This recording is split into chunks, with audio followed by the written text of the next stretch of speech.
4, let's say. So I'm going to tell whether there is a decline or not. But first, let me show you which series it is.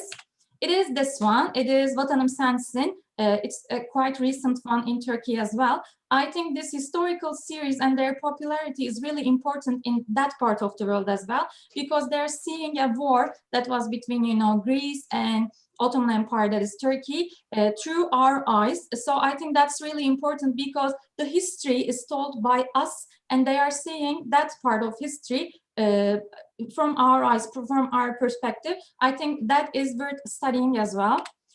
And when we see all the countries, there seems to be a decline of Turkish disease, because as I told you, there were days there were like 6 Turkish series in the top 10 of Chile, for example, and it's only 1 now. But I don't think they are in decline. I had a field research there in Latin America. And when I talked to television producers or television people, let's say, they told me that all the famous Turkish series of the last 20 years, let's say, are broadcast already. So they're waiting for new ones to come. That's why it's normal that they have 1 or 2 yearly. I don't think that means that they are in decline. That's why I'm going to show you ratings from another country, that is Argentina.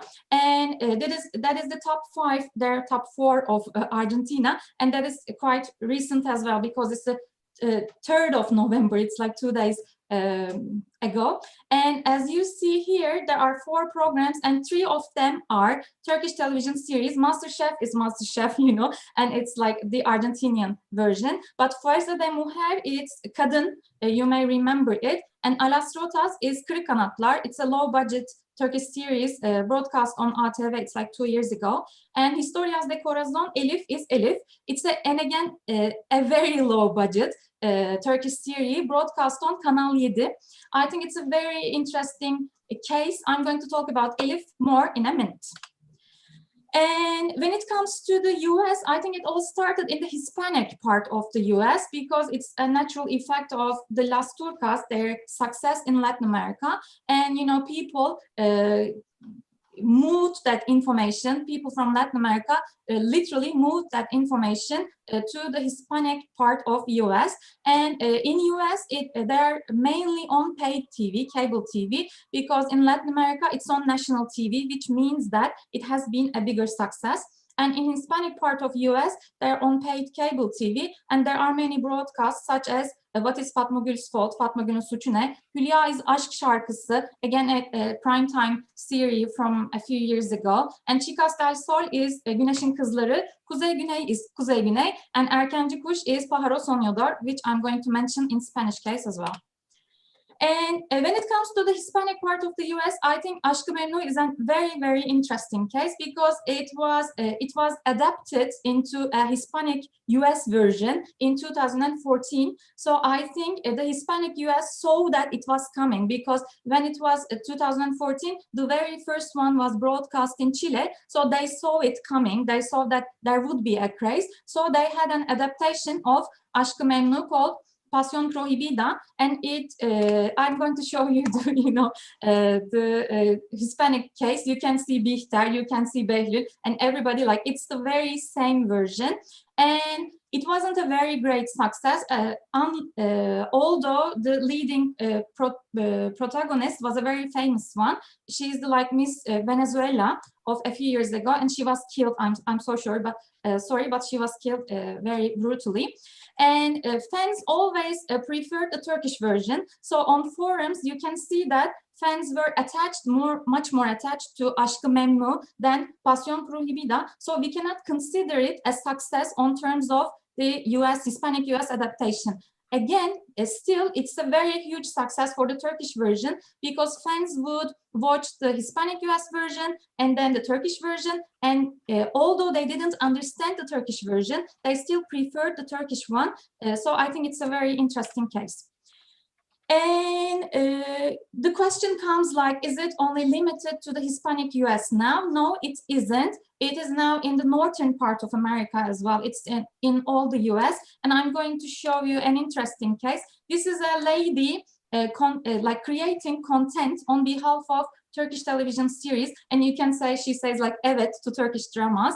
And what she does, she creates content in English, basically. And this is an episode guide. We have 2 minutes left, okay? Okay, I'm going to finish in 2 minutes. Okay. And this is an episode guide created by her. This is really, I think, crucial content created by a fan, because she creates an episode guide, and because like Turkish is not understandable for them, and because there isn't like Turkish translation of every single episode of Kiralık Aşk, what she does is like creating episode guides. And for example, she says romantic scenes are in pink so that it's understandable for fans of Kiralık Aşk. And when it comes to Spain, Spain is the main entrance of Turkish disease to Europe. Now they're all over Europe, but Spain is, I would say, a center. And I think it's the natural effect of Latin American success, because, you know, Spanish version of Turkish disease were created, and this naturally affected the Spanish consume. And Turkish disease were first on cable TV in Spain, but they are now on national TV. They were so successful on cable TV that they became a part of primetime national TV. And one of the first examples here is Kadın, Fuerza de Mujer, which was, you know, a top in Argentina as well. And this shows that there will be more coming, because the ratings are going really good. I think, in my opinion, the next stop will be Italy, and this is very visible through Can Yaman and Demet Özdemir fandom. They are really like present in primetime TV reality shows in Italy. They are going there like as guests of honor. So this means something. The question is, can Turkish disease become really successful in any country in the world? Because this is, you know, this is a question raised on behalf of us, the academics and the industry. I think they can. Wherever there are like women, or wherever there are fans of Turkish disease, there will be Turkish disease success. Here, I think it's very important to mention the fandom content as well, because fans are creating content in their own languages on behalf of Turkish disease, and this is a very important aspect of Turkish disease success. Thank you for listening. We thank to Pınar Aslan. Our session is gonna go on with Selcan Yeşilyurt. Her paper is PR, Education and Future of the PR Profession. Hi, everyone. Hello. So I think right now I'm going to share my screen, right? Yeah, please. Yep, okay. Let me just try. I hope I will be successful. Oh, I can directly share the presentation, I think. Yep, you can. Maybe I can do that. Let's try. Okay, I think I can make it full screen also. Yes. Yes, it's okay right now, right? Everybody can see it. We are seeing Yes. that.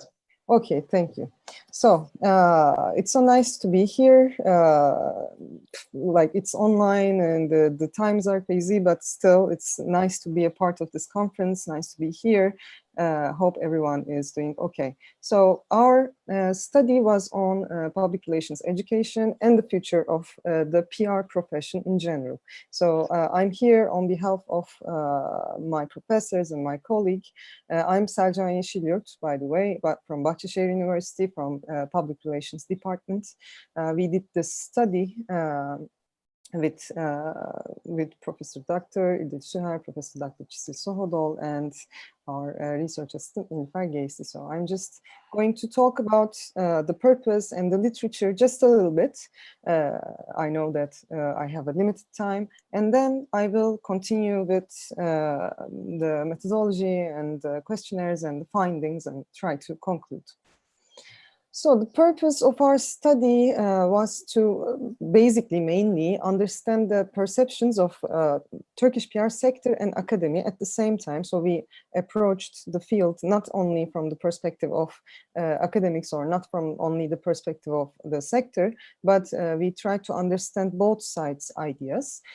So with regard to first public relations education, so we tried to look at how the both different sides of the same coin are thinking about the characteristics, how should be the characteristics of an entry-level practitioner, which is a practitioner who is also newly graduated. So the kinds of courses also which are seen as important for the PR curriculum by the educators and the sector practitioners separately.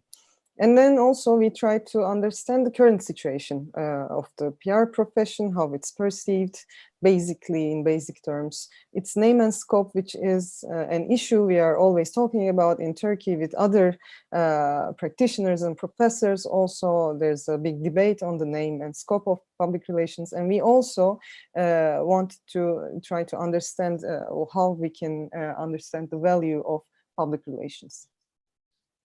So there are so many researches all around the world about public relations, education, and professionalization.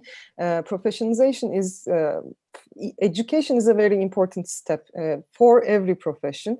It's really important to have an established educational program which is accepted by diversity of maybe countries. So there are so many studies on how to make the PR education systematical and universal in a sense. So there are so many studies of commissions.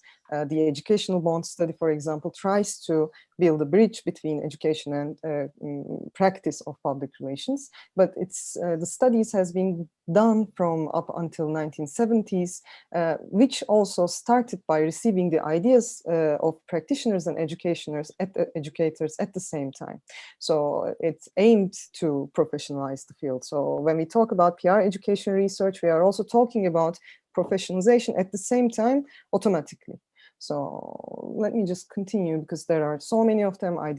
We didn't include all of this here in the literature review. There are so many of them, but mainly what we try to take as a starting point was the 1999 study of perceptions of PR education, which they also surveyed 258 PR educators and practitioners, and the USC Annenberg for Profession and Education study, which only did the study with professionals and PR and communication studies, and we are all looking for the answers on value of PR, feature of PR, how the education should be, and etc. So I'm not going to go to detail that much, and I'm continuing with our research. We conducted our research with an online questionnaire method in 2018, and we reached a total of 163 people, both practitioners and educators. They are participated in the study.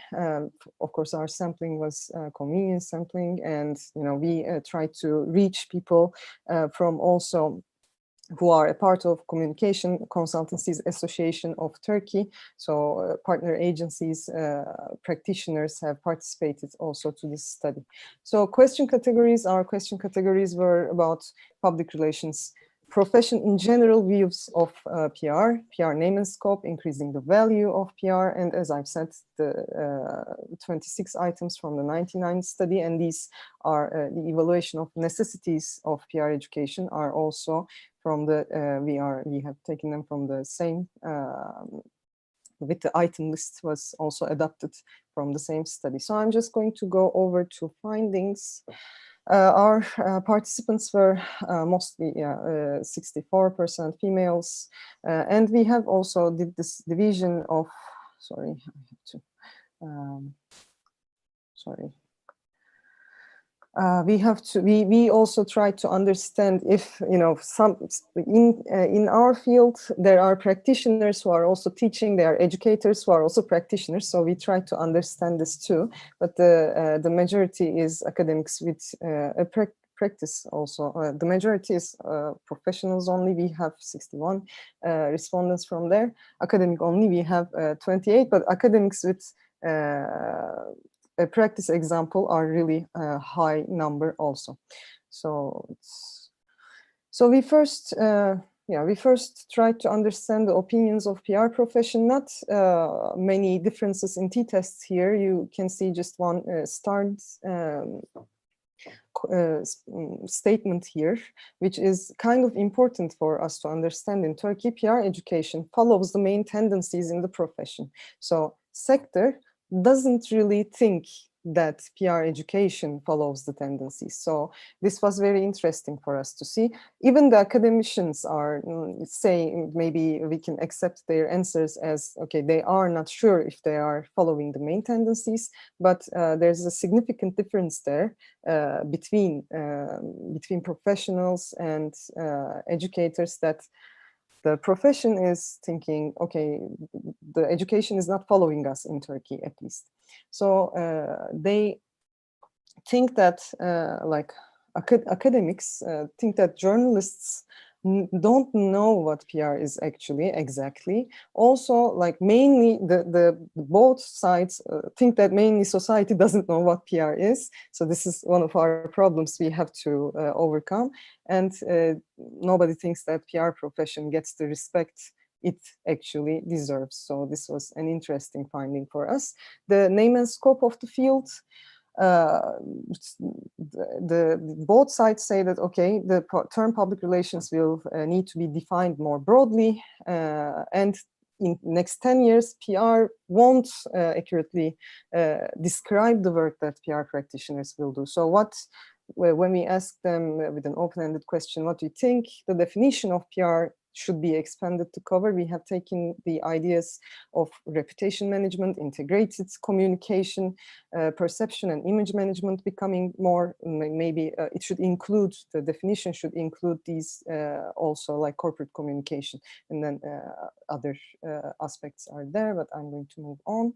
So the name issue is an issue in Europe also. I don't know, in the United States, it still stays the same. As to my knowledge, public relations is known as PR, but in Turkey, it's like the Turkish name of public relations doesn't really make people understand what the PR sector is doing. So when we asked what are the name suggestions from the participants, mostly they said strategic communication management, communication management in general, and some of them also put an emphasis on corporate communication or corporate communication management. So what to do for increasing the value of PR? When we asked about that, the most important things here, they all see everything as very important here, but this was surprising for us, that demonstrating how PR programs achieve measurable business objectives is not that high in our results, but actually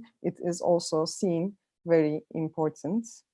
But abiding the rules of the profession is a really high idea, that it has to we understand that the profession has to create its rules and abide these rules, so follow the rules. So it's kind of important. So from entry-level graduate public relations, what is the sector and academy expecting? So there were this long list of 26 items, but from this 26 items, the most important ones were seen as, okay, these people who are entry-level PR practitioners should be able to communicate publicly. Interpersonal skills are important, being organized, having good attitudes, sorting facts from opinion. This is a very important thing in our today's world, where like opinions, fake news, everything coming from disseminating online is really complex. So this is a high importance here also. But when we start to look at other things here, as you can see, good resume and references, we think that it's maybe important, but yeah, it's important, but not that much. Knowledge on media buying, unlike media relations, educators and the professionals are in a debate here. Knowledge on media buying is not important that much, I think. When you look at the results, there's a meaningful difference there between educators and the professionals. And quality internship is also, we think that it's really important. Sector thinks that it's okay. So, and the necessities, this is the last part. I think I have to. Can you make it faster? Yes, I'm going to end this with the evaluation of necessities of PR education. So, of course, origins of PR is seen really important, but history of PR, for example, is not that much. So let me just maybe take a look at in ethics and law, it's seen as very important. And here there are some differences of ideas between, academics see PR research, outcome, performance measurements, and etc. historical research more important. There's a meaningful difference there. Crisis disaster planning, for example, is seen as more important by the sector. Let's continue. Propaganda shouldn't be taught, as we can understand. They find it important, but not as important as others. And there are different tools that PR can use. But yeah, photography, filmmaking, layout, graphics, they are not as important as other ones. Let's see I'm going to pass these quickly. Courses in related disciplines are also seen important. Mass communication theories, journalism, etc. are seen as important, but filmmaking, photography are less, or like artistry, philosophy are seen as less importance. So basically, when we, if you want to conclude it, like the industry and academia, they both agree that PR education does not follow the current trends of the profession that much, but still there are some improvements to be done. And the future and scope of PR in the next 10 years seems a little bit uncertain. And there are opinions on updating the name of PR as with different things such as strategic communication. Thank you for listening, and thank you for being here. We thank to Selcan Yeşilyurt. Also, we thank to all the attendees giving too much effort today. So we are ending the session, but before that, we are waiting for your questions. If you have, you can write on the chat board.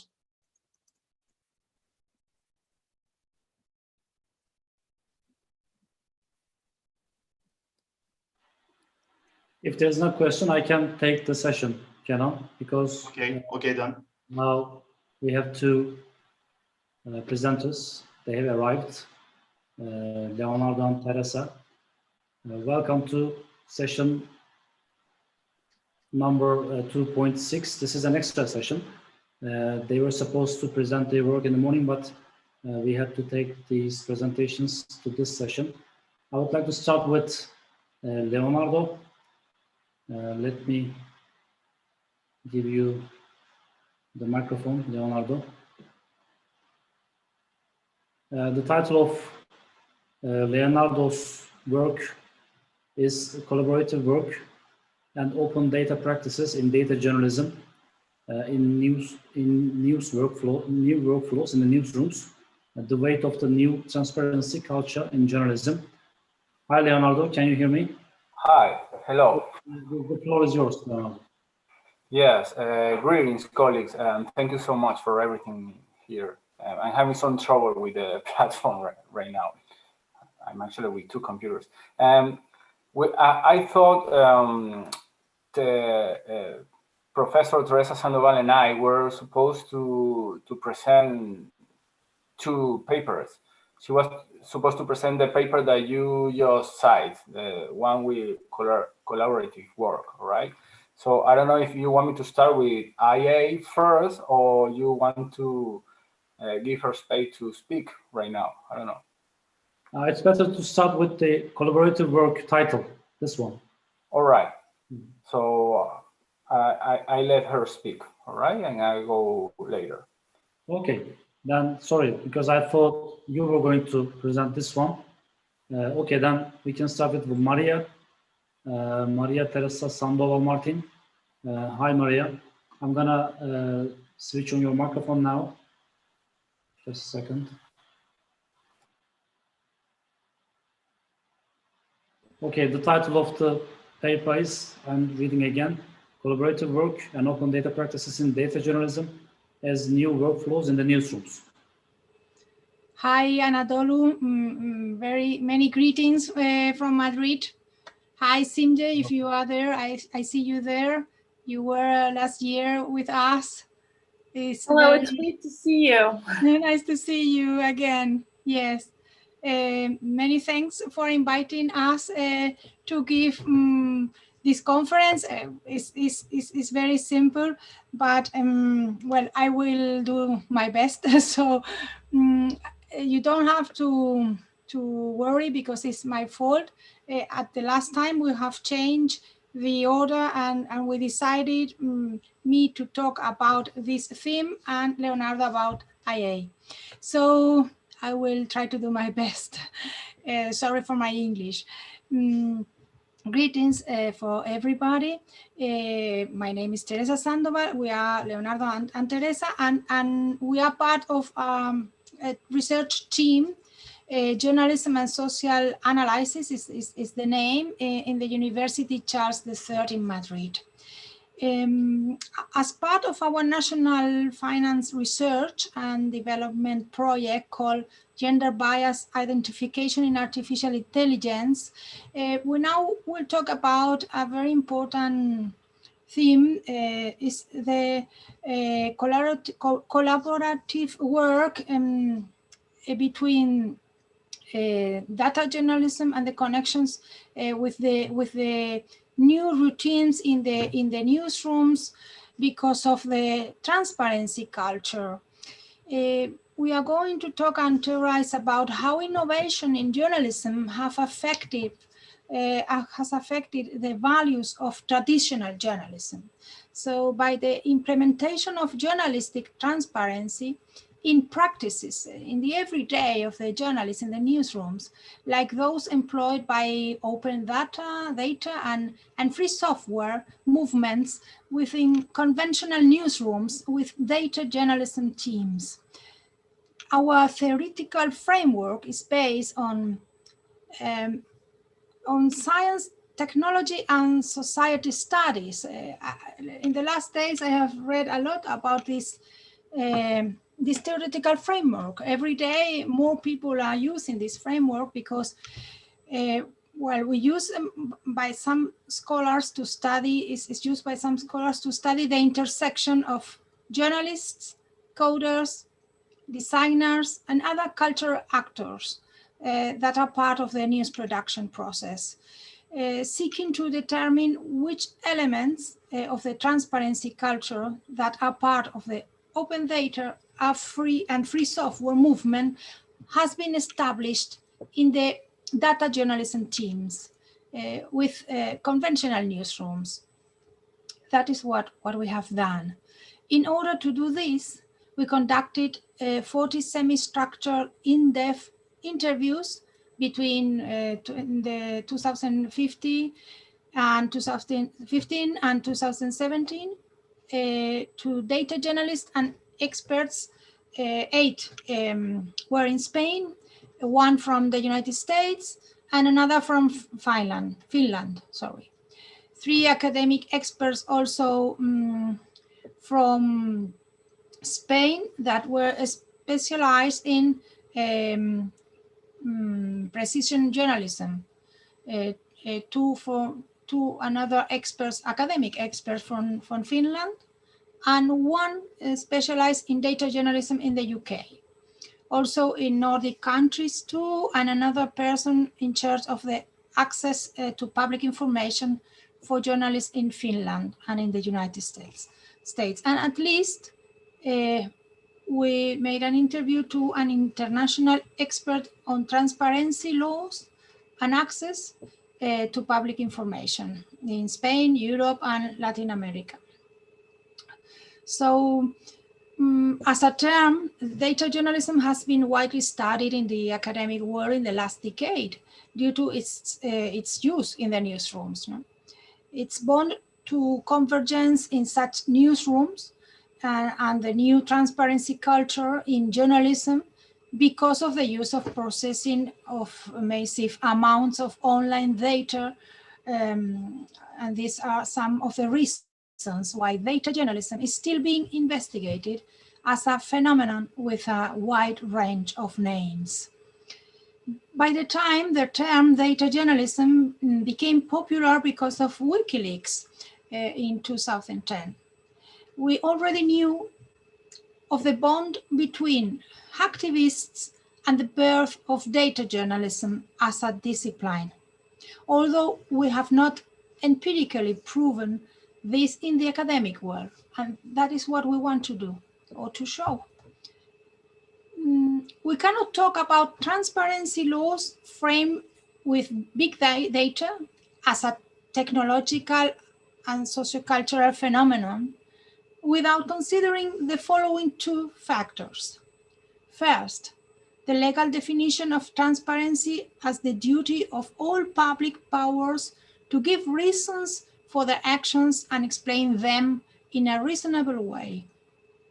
Second, the conditioning of the access to information and its diffusion by the means used to make them applicable, where the technological progress has modified the doctrine of the law.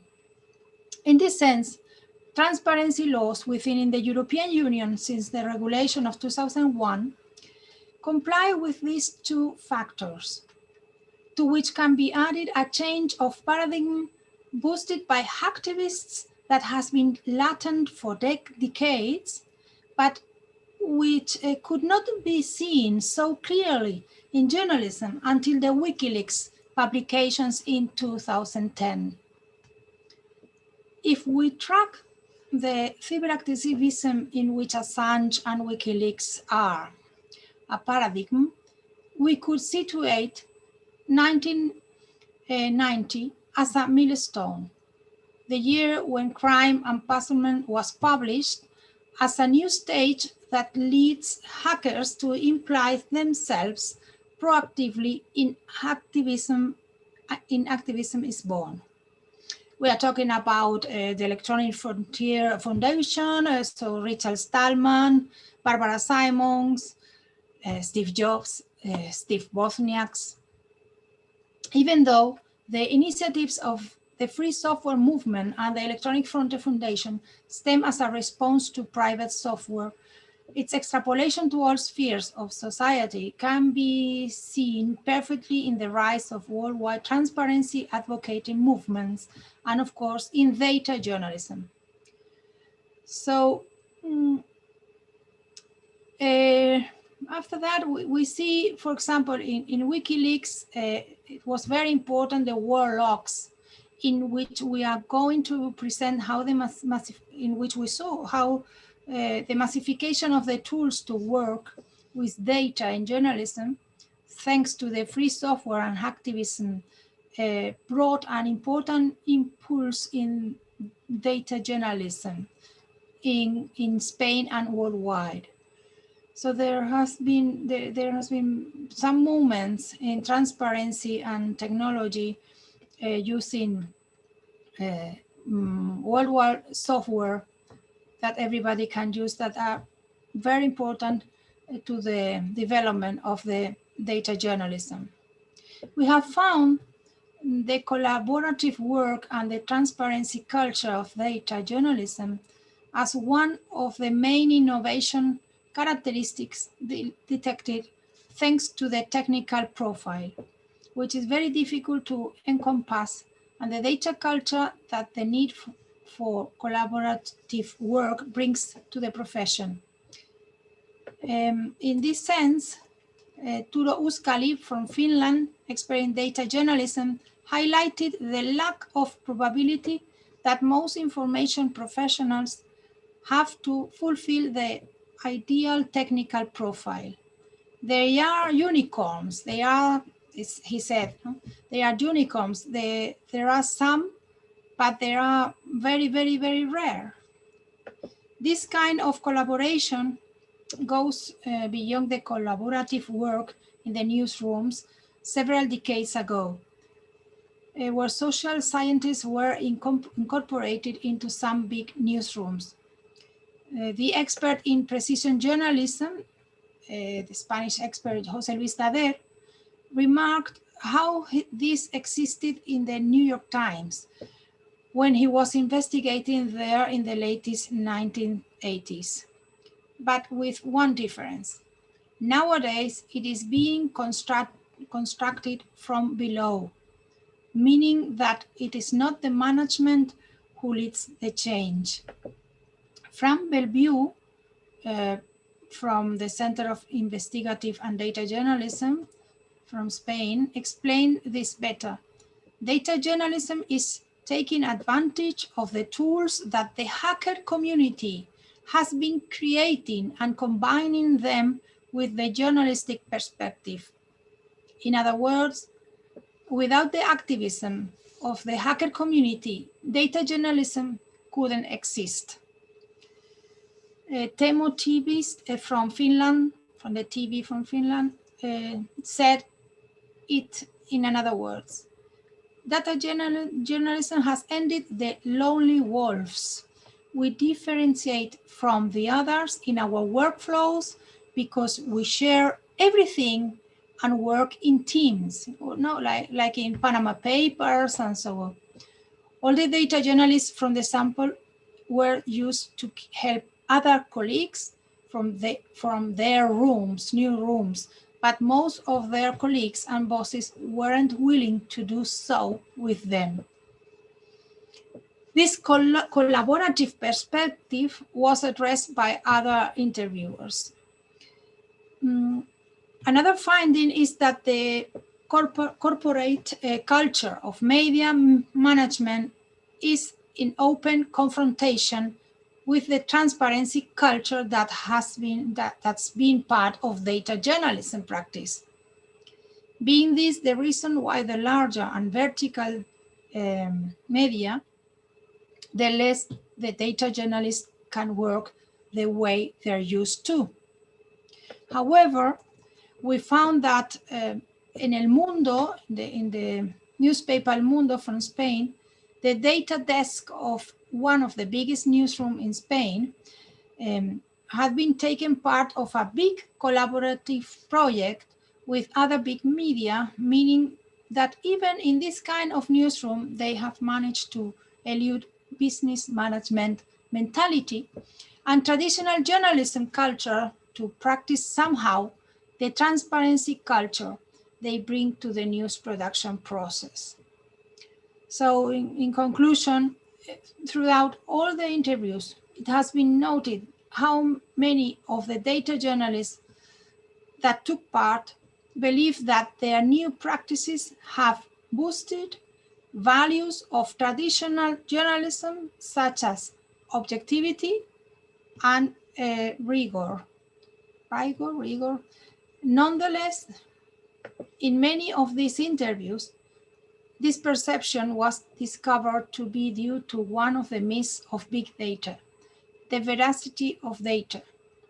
We know that data itself holds no value without the interpretation that the investigator and the journalist give them, and that precisely the lack of rigor may result in biased interpretations. For this reason, and stemming from the results of the study, we know that it is precisely the methodological rigor that is intensified in those data journalism teams because they try not to make these mistakes. So on the other hand, the transparency practices inherent to the collaborative work to deal with massive amounts of data and generate stories of journalist interest are characteristic features of the journalist innovation on data journalism. In data journalism teams, we see that they have innovated in the media to a point where the management of the biggest media has had to stop the exo-institutional collaborations between teams that belong to opposing media, but collaborate with one and another and share secrets in the making of journalistic stories, despite being rivals. For these reasons, we conclude that the transparency values associated with collaborative work in data journalism pose challenge in the implementation of this innovative practice in newsrooms due to the corporate mind of the media, the organizational structure of big traditional media, and the traditional journalistic practices that are apprehensive of collaborative works. Many thanks. That's all. Okay, Teresa, thank you very much for your presentation. I'm going to ask people if they have questions when we finish also Leonardo's presentation. Now it's your turn, Leonardo. I'm going to switch on your microphone again. The title of your paper is, Does Automated Journalism Have a Future? Systematic Revision of the Scientific Literature about Artificial Intelligence Applied to News Production. Good. First, I would like to share my screen with you, if that's okay. Sure. All right. Or maybe I can share the an archive. Sorry, a file. Yeah, you can use the share screen button. All right. Over here, I have it over here. Okay, good. Great. Yeah, Are you all watching this? Yeah, we can see it. All right. Okay.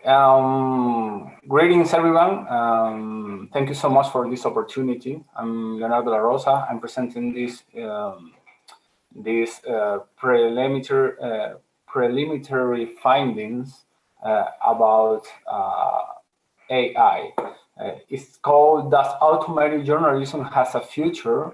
It's a systematic revision of the scientific literature about artificial intelligence applied to news production. This is part of a big project, R&D project, called Gender Bias Identification in Artificial Intelligence, all right? Practice and technological, scientific, and media discourses. I'm going to try to be as concrete as I can, try to be short. As I said, this is a preliminary work. In this part of our study, we're doing a content analysis, classifying several databases. We still have several databases, but in this case, we're presenting only the two main databases that we were looking at to present all the study about artificial intelligence. Before we get into this methodology, I have to tell that artificial intelligence applied to journalism is known as automated journalism or robot journalism, all right? The use of AI in the news industry is really nowadays, and it has intensified its academic research in recent years. You will see now this on a graphic.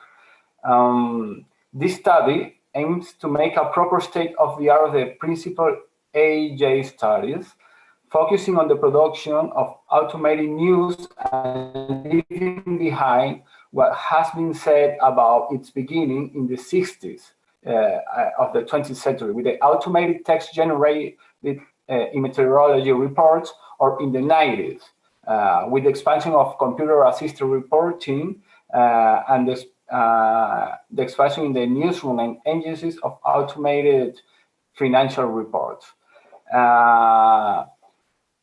That's why we selected a date. We selected 2018 to start our systematic review, because it was the year where some of the first data journalism newsroom, known as we know it today, separated from what we know as precision journalism.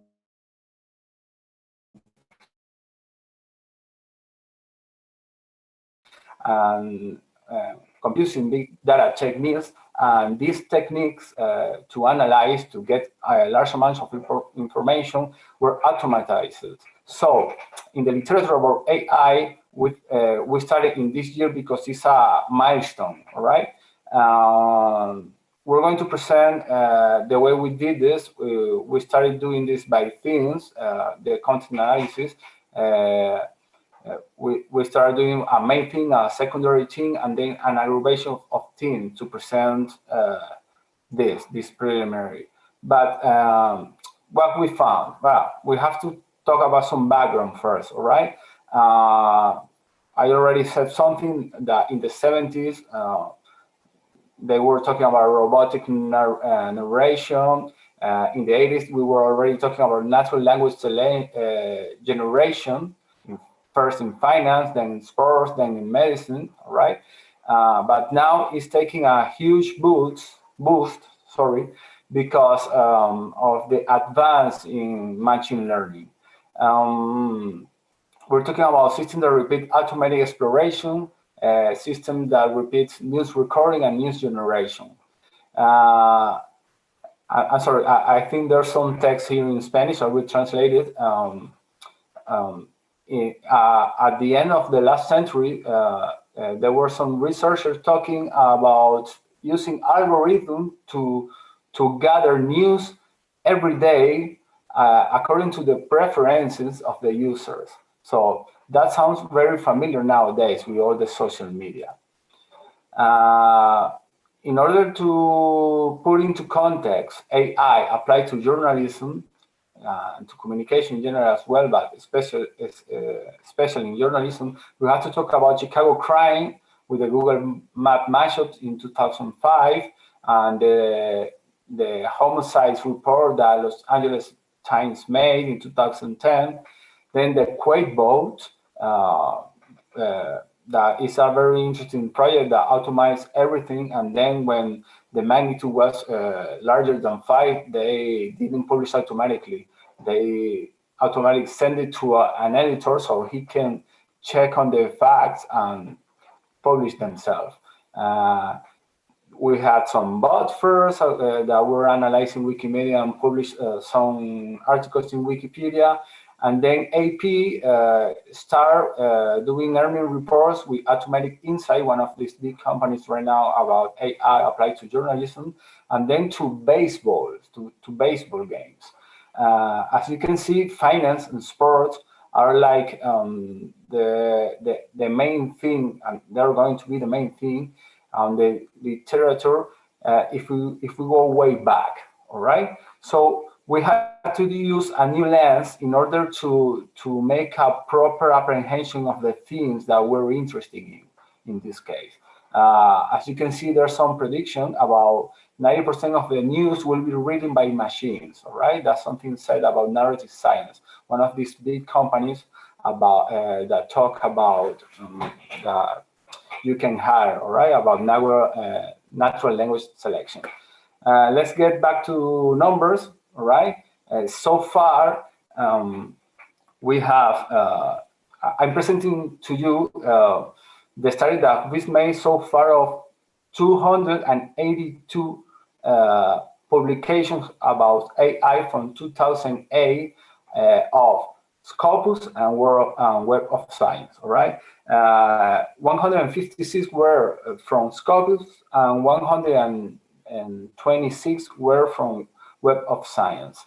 As you can see, most of the publications were articles.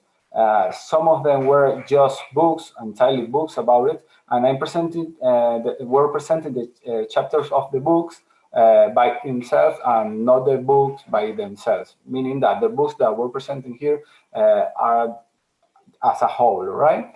I don't know if you can see this chart. I'm going to move this. Making the qualitative analysis of this research with this lens, we see that how has incremented this the amount of publications. As you can see, so far we have 66 just in 2020, but this doesn't mean that this year is going to be less about AI in the academic world. It's going to be more. We know it's going to be, as you can see, this curve, all right? So far we can talk about some of the main themes over here. We're talking about there's a huge amount of articles about misinformation, of course. There has been I don't know how to say, an interest about studying the relation between misinformation and automated news. There's some preoccupation, some worries about the future of journalism. In this case, we're talking about the future of the profession, how human writers are going to fit in with new jobs, if they're going to be left out. We're talking about manipulation of the public spheres and the concerns that they go into bias. And as you can see here, some of these themes are interconnected, okay? That's why there's more things to quantify here. I'm going to point out some interesting things about the cognitive work, that there's a huge amount of articles about tools, automated tools to help edit, to help the journalism research, and especially to fact-checking. And there's another amount of articles that talks about a simulation model with random decision making. That's a thematic that's going to taking a huge part of this kind of research. Some preliminary findings. We can talk about there's been an increasing research interest in studying the quality of the news by AI, because this is intersected with bias and misinformation, as well, as you could see with those things that we were presenting to you. So in this case, the difficulty of analyzing the algorithm by reverse engineering are making a growing field, the experiments about AI, about the qualities of the news, as a way to see how these kind of news are being evaluated by the public spheres. So there are some interesting works in Sweden and the Netherlands from 2014, in Germany from 2016, South Korea, and the whole of the European Union a couple of years ago. Right now, as part of this project, there's a study in this sense in 2 times this year, starting this year. I don't know, I think I've been maybe too short. I'm going to leave some time if anybody has some questions. I think you used the time perfectly. All right. It's now almost 6:40 in Turkey. I think it is 14 in Spain. Thank you very much, Leonardo. Thank you so much for the opportunity. Do we have any person who wants to ask a question to Teresa or to Leonardo? You can write your questions into chat box. Or if you want to make comments, you can also switch on the microphone. I have a question. Are you still seeing my computer? Yes, you should. I can make it actually. Just a second. I can switch off your sharing. It's stopped now. I have a question actually, Leonardo. You were talking about robot news writing, robot journalism. I just wonder if robot journalism improves a lot in the future. Do you think that objective or unbiased news writing will be possible if the news is written by computers? Do you think that it will be more objective, the news contents in the future? That's something that is actually part of our research. We can say that there have been some worries in these few years about that. There's some findings about the bias is already there. So it's not a matter that data is going to make news more objective, because the algorithm is something made by humans. Yeah. They program this to select something and to leave out something else. So by definition, the algorithm has a bias that is made by the coders that already did it. So just to give you an example of it, in the United States, there was this AI working on the judicial system, on the law system, that was making some predictions about when some people can get, how do you say in English, when you are under arrest and you're getting a permission to get out. Yeah. Okay. You have a break from the prison. Yeah. Yeah. So this algorithm were based on all the records from the United States that were digitalized. As you can see, these records show bias by race. Yeah. So this algorithm were presented as something very objective, but actually we was continuing a bias, a race bias within the system. And it also generated some academic debate, because there were some statisticians that were like offended by this kind of publication. So it looks like there will be human impact or political impact even on artificial intelligence in the future. I think it's our duty to be watchdogs about algorithms, because as a society we haven't paying enough attention to how these algorithms are being made. You know, they're taking part in every aspect of our life, and if they're already taking part in our news feeds, some scandals already happened, with, I don't want to mention them, it's electoral time in the United States, for example, but there are some scandals about this kind of news, that's about fake news in the European Union as well. And it's already here. That's a problem that we have to address it, because it's going to be against the democratic quality of our societies. Okay, Leonardo and Teresa, thank you very much for this very interesting session. I'm going to end the meeting now. Tomorrow morning we're going to start at 9 o'clock. So for today, it's over now. So thanks for all of you who are here as participants, and also for the presenters. Hope to see you tomorrow morning. Thank you very much. See you tomorrow.